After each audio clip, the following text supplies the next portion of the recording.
നീ എപ്പോഴും മന്ത്രാനുഭൂതിയാം മഞ്ഞിന്റെ വൽക്കലം പുതച്ചിരുന്നു.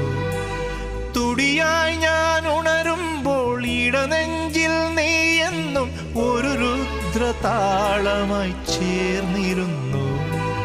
താണ്ഡവമാടും മനസ്സിലെ ഇരുളിൽ ഓർമ്മകൾ എഴുതും തരള നിലാവേ, വിട പറയും പ്രിയ സഖിയുടെ മൗന നൊമ്പരങ്ങൾ അറിയും ആകാശദീപങ്ങൾ സാക്ഷി, ആഗ്നേയ ശൈലങ്ങൾ സാക്ഷി, അകമെരിയും ആരണ്യ തീരങ്ങളിൽ ഹിമമുടിയിൽ ചായുന്ന വിൺഗംഗ